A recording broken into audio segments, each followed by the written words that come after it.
My name is Teray, and thank you for checking out this video. Now, let's just get right into it. What I'm going to show you in this video today is what's called a California patch. Now, what is a California patch?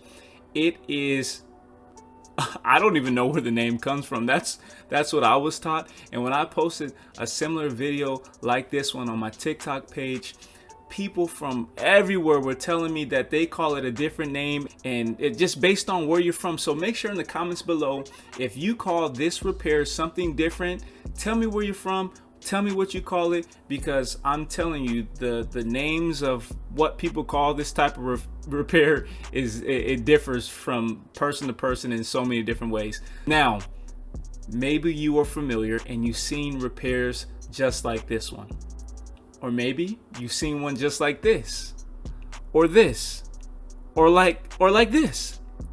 This type of repair, this California patch, is different from all those types of repairs that I just shown you. So in this video, we'll see the steps, process in which it takes to make sure that you have a smooth installation, a smooth repair. So whether this installation process is something that you like, you think it sucks, you think it's a pro, you think it, whatever the case may be, that's the beauty of learning something different. If you're a DIYer, if you're a pro, you can certainly appreciate a different technique, a different style that may help you in different situations, that may benefit you when you go to repair a drywall hole just like this one.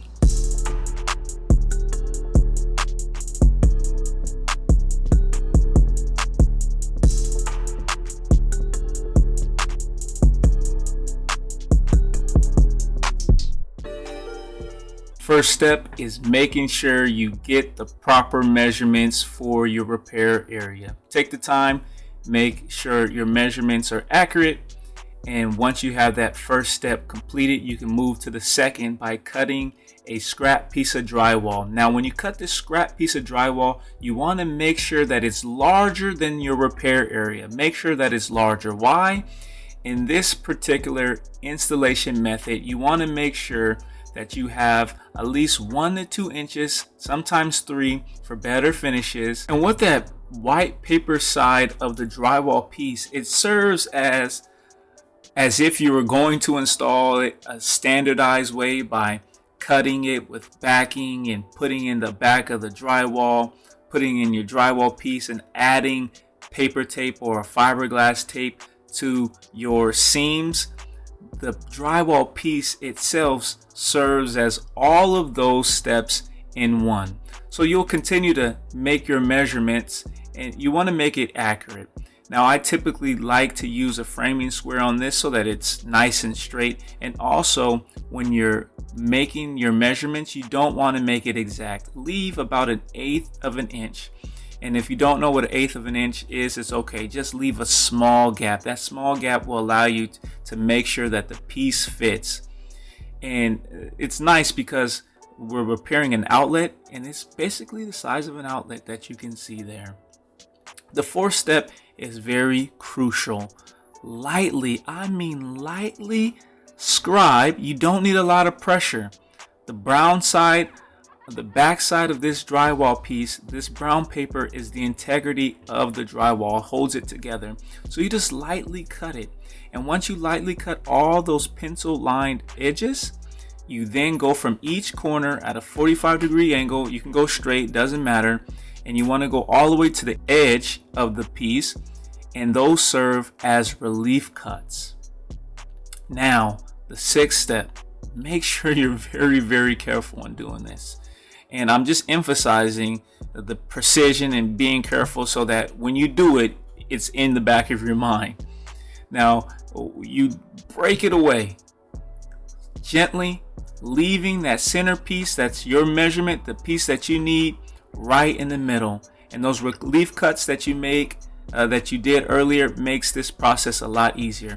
And you have a nice 1 to 2 inches, and in one particular area of this drywall repair piece, it's even larger, 2 to 3 inches larger than that drywall piece there, and it fits perfectly. And you can see that paper is on the surface. Now, this eighth step is the fun part when you start using the drywall compound. And you can put as much as you want there. It's not going to hurt. There's nothing wrong.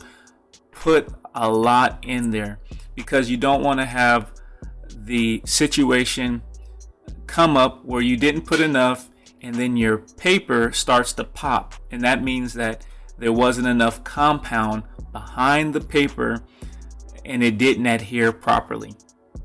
But this is key to know. When you do it, make sure you add drywall compound around the area as well, and this will allow a better bond between your new drywall piece and the existing wall, because when you go to tool out the compound behind the drywall, it needs to go all the way to the edges. You don't want any dry spots, so work it through. Take your time.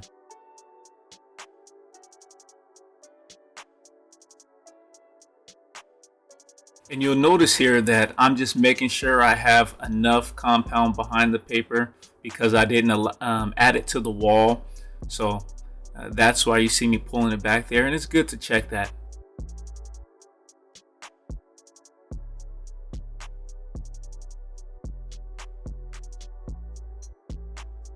So this last step, step number 9, smear all the excess compound out. Not all of it. You want to keep some behind the paper tape because the compound is a bonding agent, has the adhesives in there, and then you allow it to dry all the way to the touch. And then the 10th step is making it look pretty. Start that pretty process, and you don't want any of that paper showing. Get a nice good coat on it. Use your taping knife, and you start that pretty process of applying the compound. And you want to feather in your edges, and feathering in your edges is putting your taping knife, your trowel on a 45-degree angle against your pre-existing wall in the compound. And the reason why you do that is so that your edges are thinner, and when you go to sand, it's less material to sand, and it makes for a better finished project. So I appreciate you checking out this video. Make sure you like and subscribe and comment down below, and hopefully maybe you might use this California drywall patch repair method on your next project.